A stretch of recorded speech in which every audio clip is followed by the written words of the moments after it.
Hello everyone, this is me Sadia है और मैं आपके लिए लेकर आई हूँ एक और रीडिंग जो कि होगी उन लोगों के लिए जो जानना चाह रहे हैं कि आपके मन में जो आपका स्पेसिफिक समवन है वो आपसे क्या कहना चाहता है जो कह नहीं पाता। तो लेट्स फाइंड आउट। इस रीडिंग के थ्रू आप जान सकोगे कि उनके मन में क्या है लेकिन वो आपसे कह नहीं पा रहे हैं। सो स्टिक अराउंड। और रीडिंग शुरू करने से पहले रिमाइंड करवा दूँ कि ये एक जनरल रीडिंग है, सबके साथ मैच कर भी सकती है और नहीं भी। सो जो बातें जो मैसेजेस मैच करते हैं उन मैसेजेस को पिक करो और बाकी सबको छोड़ दो। अगर आप पर्सनल रीडिंग्स चाहते हो पेपॉल से या इजी पैसे से पेमेंट कर सकते हो। सिर्फ तभी रीच आउट करो ताकि आपका भी टाइम वेस्ट नहीं हो और मेरा भी। सो लेट्स सी कि क्या कहना चाहता है आपका पर्सन लेकिन आपसे कह नहीं पा रहा है। Let's begin.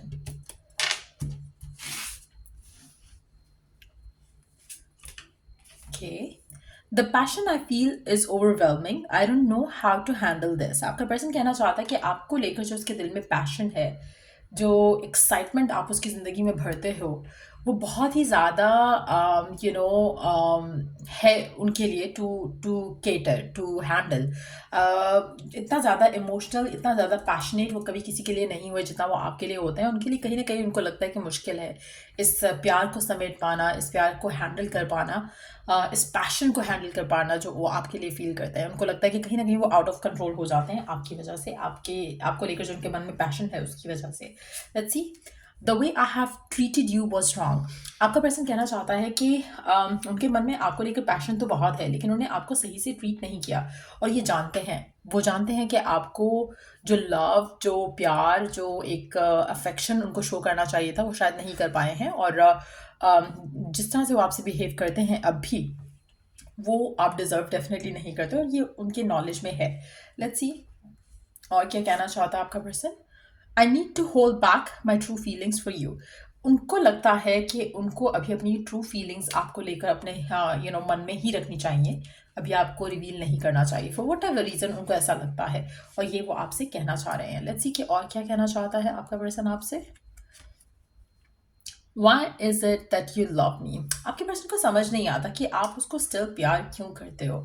आप में से कुछ लोगों के लिए मुझे लगता है कि पर्सन जो है स्केयर्ड हो सकता है टू फॉल इन लव। उनको लगता है कि प्यार, रिलेशनशिप, ये सब चीज़ों से बहुत डरते हैं, बहुत दूर भागते हैं और उनको कहीं ना कहीं लगता है कि मुझ में ऐसा है ही क्या जो आप इतना ज़्यादा प्यार करते हो। स्टिल वो जानते हैं कि वो आपको गलत ट्रीट करते हैं लेकिन स्टिल अगर आप उनके लिए स्टिल सेम प्यार फील करते हो, सेम इमोशंस फील करते हो, उनको समझ नहीं आता कि वाई इज़ दैट सो कहीं ना कहीं आपके पर्सन को इनसिक्योरिटीज़ हैं और उनको शायद लगता है कि आपको कोई भी मिल सकता है लेकिन आप इसी इंसान को क्यों प्यार करते हो। इसलिए वो अपने आप को होल्ड बैक भी करते हैं जस्ट टू सी कि क्या आप उनको छोड़ दोगे या आप स्टिक अराउंड करोगे।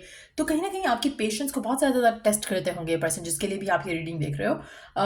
नो डाउट इनके दिल में आपके लिए जो पैशन है वो बहुत ज़्यादा है और ये अपने आप को कभी-कभी इसलिए भी होल्ड बैक करते हैं क्योंकि इनको लगता है कि इनका खुद पे कंट्रोल खत्म हो जाएगा अगर ये आपको ज़्यादा शो करेंगे, रिवील करेंगे कि आप क्या मायने रखते हो इनके लिए। लेकिन आप definitely you mean a lot to them to be honest. लेकिन ये आपको रिवील नहीं करेंगे क्योंकि अगर इन्होंने रिवील कर दिया तो इनको लगेगा कि इनके हाथ से इनकी लाइफ का कंट्रोल खत्म हो गया है, तो वो ये होने नहीं देंगे। लेट्स सी कि और क्या मैसेज है। I can't come to you now. आपका पर्सन कहना चाहता है कि वो आपके पास नहीं आ सकते हैं जिस तरह से आप चाहते हो, at least for now. Let's see कि और क्या मैसेज है पर्सन का आपके लिए। I cry at night. आपका पर्सन कहना चाहता है कि वो रात को रोते हैं कभी कभी, शायद इन्हीं चीज़ों की वजह से क्योंकि वो आपके पास होना चाहते हैं, आपको प्यार करना चाहते हैं लेकिन उनको जो फियर्स हैं वो इतने स्ट्रांग है कि उनको उनको लगता है कि रोने के अलावा उनके पास कोई और चारा नहीं है, वो कुछ और किसी और तरीके से हैंडल नहीं कर सकते। तो कहीं ना कहीं मुझे लगता है कि अनहील्ड वुंड हो सकते हैं आपके पर्सन के जिसकी वजह से वो आपकी तरफ उस तरह का एक्शन नहीं ले पाते हैं जिस तरह का एक्शन वो लेना चाहते हैं। ऐसा करते हैं, इसको कार्ड्स को ऐसे पकड़ लेते हैं ताकि हम फर्दर कार्ड्स पुल आउट कर सकें। Why do I feel this way. Again ऐसा लग रहा है कि जैसे आपके पर्सन को समझ भी नहीं आता है कि वाई वो ऐसे क्यों हैं, वो ऐसा क्यों बिहेव कर रहे हैं, वो ऐसा क्यों रिएक्ट कर रहे हैं, वो ऐसा क्यों सोचते हैं, फील करते हैं आपको लेकर, क्यों वो फियरफुल हैं अपने प्यार को लेकर, वो क्यों एक्सप्रेसिव नहीं हो पा रहे हैं, क्यों ऐसा है कि उनको डर लगता है कि अगर वो वल्नरेबल हो गए और आपने उनको हर्ट कर दिया तो क्या होगा। तो कहीं ना कहीं वो ये सब सोच कर दे क्राई एट नाइट क्योंकि they have love for you, उनके दिल में प्यार है आपको लेकर। लेट्स सी और क्या मैसेज है।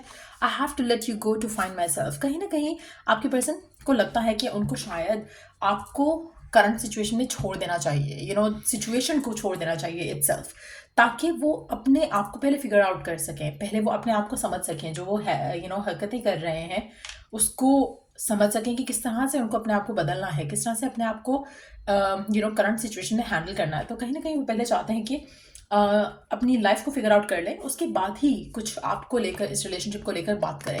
लेट्स सी कि और क्या है पर्सन के मन में जो आपसे कहना चाहते हैं बट कह नहीं पाते। क्या है पर्सन के मन में जो वो कहना चाहते हैं बट कह नहीं पाते।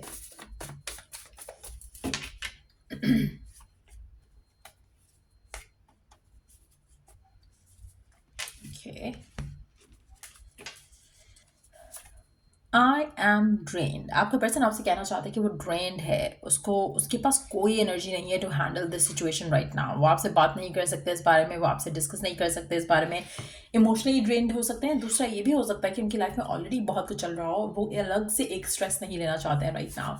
आई don't want drama, there you go. उनको अपनी लाइफ में कोई ड्रामा नहीं चाहिए, वो ऑलरेडी बहुत स्ट्रेस्ड है, वो ऑलरेडी बहुत ज़्यादा परेशान हो सकते हैं, जिसकी वजह से उनको अपनी लाइफ में फर्दर कोई एडिशनल जो है वो सिचुएशन नहीं चाहिए। इसलिए शायद वो अपने आप को थोड़ा आपसे दूर रख रहे हैं, ताकि वो पहले अपनी लाइफ को तो हैंडल कर लें। I am returning back to you. जब आपके पर्सन अपने आप को एक स्टेबल वे में फील कर पाएंगे करंट सिचुएशन में, तो वो आपकी तरफ खुद से आएंगे, वो खुद एक्शन लेंगे आपकी तरफ। आपको वॉरिड होने की ज़रूरत नहीं है उस मामले में, क्योंकि ये पर्सन आपको चाहता तो ज़रूर है। करंट सर्कमस्टांसेस मुश्किल है उसके लिए हैंडल करना, क्योंकि एक तो वो आपके लिए फीलिंग्स बहुत ज़्यादा रख रहे हैं, दूसरा ये कि उनको लगता है कि वो ओवरवेलम हो जाता है फीलिंग्स को लेकर, तीसरा ये कि वो फियरफुल भी हैं, स्केयर्ड भी हैं, इनसिक्योर भी हैं। तो इन चीज़ों की वजह से वो अगर आपसे पुल अवे हो रहे हैं, तो वो खुद ब खुद जब वो थोड़ा स्टेबल हो जाएंगे इमोशनली, मेंटली, फिजिकली, तो वो खुद आपकी तरफ एक्शन ले लेंगे। और अगर वो हो चुके हैं तो आपके पास वापस आ रहे हैं।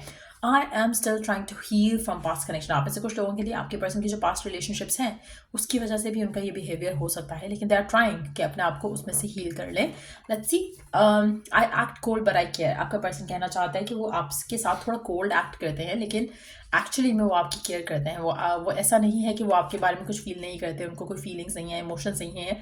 आपको ऐसा लगता है कि उनके दिल में कोई फीलिंग्स, इमोशंस नहीं है, या वो रोबोटिक हैं।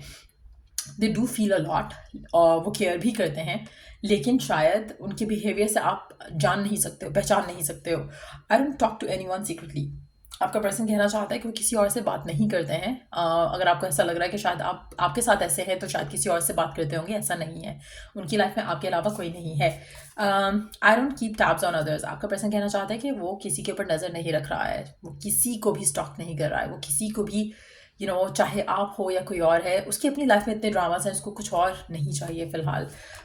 नाउ और नेवर। उसको ये पता है कि जब ऐसी सिचुएशन होगी ना कि नाउ और नेवर वाली सिचुएशन है, तो ये खुद आपकी तरफ एक्शन लेगा। तो कभी ना कहीं अभी शायद उसको वो प्रेशर नहीं फील हो रहा, उसको अभी इस सिचुएशन की सेंसिटिविटी नहीं फील हो रही है। जब उसको ये लगेगा ना कि अगर उसने अब ओपन अप नहीं किया, अगर उसने अब आपसे सब कुछ रिवील नहीं किया, तो वो खुद को और आपको खो देगा, तो वो खुद एक्शन लेगा। मुझे लगता है कि अभी आप में से मेजॉरिटी लोगों के लिए वो टाइम नहीं आया है। इस पर्सन को भी लग रहा है कि they can handle situation when the time is right. तो अभी उनको वो फील नहीं हो रहा है। जब वो फील होगा कि they have to open up, they have to come across being truthful, और अपना सारा रिवील करना पड़ेगा उनको, तो वो करेंगे। आई हैव चेंज, ये चेंज हो जाएंगे। आप में से मेजॉरिटी लोगों के लिए चेंज हो जाएंगे, आप में से कुछ लोगों के लिए हो भी चुके हैं और इसीलिए शायद वापस भी आ रहे हैं। अगर आप राइट नाउ नो कॉन्टैक्ट में हो, या बहुत ही लेस कॉन्टैक्ट में हो, ये पर्सन ओपन अप होने वाला है। बट येस, मुझे लगता है कि मेजॉरिटी लोगों के लिए अभी आपका पर्सन आपसे डिटैच हो रहा है, या डिटैच है, या डिटैच हो रहा है। बट जब भी अपने आप को, अपनी सिचुएशन को हैंडल कर पाएंगे, ये आपके पास वापस आ जाएंगे। So you don't have to worry about that. इनकी लाइफ में कोई और इंसान नहीं है मेजॉरिटी लोगों के लिए। और अगर आप किसी ऐसे पर्सन के साथ डील कर रहे हो जहाँ पे ऑलरेडी थर्ड पार्टी है, तो ये उनके लिए नहीं है, ये आपके पर्सन की एनर्जीज नहीं है, क्योंकि इस पर्सन की लाइफ में कोई और इंसान नहीं है। तो ये वो इंसान है जिसके साथ आप डील कर रहे हो, और सिर्फ वो लोग डील कर रहे हैं जिसकी लाइफ में कोई और इंसान नहीं है, लेकिन उसकी अपनी इनसिक्योरिटीज़, अपने इश्यूज़ काफ़ी ज़्यादा हैं। तो ही उनके साथ ये मैच करेगी energy. I departed when I saw you with someone new. आप में से कुछ लोगों के लिए आपके पर्सन कहना चाहते हैं कि उन्होंने आपको किसी के साथ देखा था, इस वजह से वो डिटैच हो गए थे। उनको फियर होने लगा था कि कहीं आपकी लाइफ में कोई और तो नहीं आ जाएगा, कहीं आप उनको छोड़ तो नहीं दोगे, कहीं आप उनको हर्ट तो नहीं कर दोगे। तो वो इनसिक्योरिटी की वजह से उन्होंने अपने आप को आपकी लाइफ से निकाल लिया। It's time for us to say goodbye. अगर आप में से कुछ लोगों के लिए आपके पर्सन, आप जानते हो कि आपके पर्सन पॉजेसिव है और आपके कोई फ्रेंड्स हैं ऐसे जिनसे वो और थोड़ा जेलस होते हैं, इनसिक्योर फील करते हैं, तो मुझे लगता है कि आपका डिटैचमेंट, आपके पर्सन का डिटैचमेंट इस रीज़न की बेस पे हुआ हो सकता है, चाहे यू नो दैट और यू डोंट नो दैट। आप में से कुछ लोगों ने पर्सन को समझाने की कोशिश भी की होगी, जिसकी वजह से स्टिल वो आपको फॉरगिव एंड फॉरगेट नहीं कर पाए उस सिचुएशन को लेकर, क्योंकि उनकी अपनी इनसिक्योरिटीज़ हैं। So it's not about you, it's about them. तो जब तक वो हील नहीं करेंगे, वो खुद को सिक्योर नहीं फील करेंगे आपके साथ, और अगर सिक्योर नहीं है तो एक हेल्दी रिलेशनशिप नहीं चल सकेगा। अलाउ दिस पर्सन कि वो हील हो जाए और आपके पास वापस आए। I want to share my happiness with you. ये पर्सन आपसे कहना चाहता है कि वो अपनी हैप्पीनेस शेयर करना चाहता है आपके साथ। वो आपसे फाइट नहीं करना चाहता, आपके साथ ड्रामा नहीं क्रिएट करना चाहता। वो अपनी ज़िंदगी में ड्रामा चाहता ही नहीं है। अगर आप उसके साथ रहकर ड्रामा क्रिएट करते हो या आपके होने से उसकी लाइफ में नेगेटिविटी आती है, वो नहीं चाहेगा ये रिलेशनशिप। उसको आपके साथ अपनी हैप्पीनेस शेयर करनी है, और आप अगर उसके लिए हैप्पीनेस हो तो वो आपके साथ रहेगा। अगर आपके डिसएग्रीमेंट्स, फाइट्स और इश्यूज होते हैं बिकॉज वो आपको ज़्यादा टाइम नहीं दे पाते हैं, तो वो आपसे दूर रहना प्रेफर करेंगे। I am fixated on you. आपके पर्सन आपके स्टक है, टू बी ऑनेस्ट। मेजॉरिटी लोगों के लिए मुझे नहीं लगता कि you have anything to worry about, लेकिन टाइम टू टाइम आपके पर्सन की बिहेवियर की वजह से शायद आपको लगता है कि दे डोंट केयर, लेकिन दे डू केयर। ऐसा कहना है आपके पर्सन का। और ये रीडिंग आप लोगों की जिन्होंने भी ये रीडिंग देखी है, और अगर आप किसी भी थर्ड पार्टी वाले सिनेरियो में नहीं होते, डेफिनेटली आपके पर्सन की एनर्जीज हैं। सो या अगर आपको इस रीडिंग से हेल्प मिला हो, गाइडेंस मिली हो, तो लाइक शेयर सब्सक्राइब जरूर करो। Till I do the next reading आप लोगों के लिए। Take care, bye.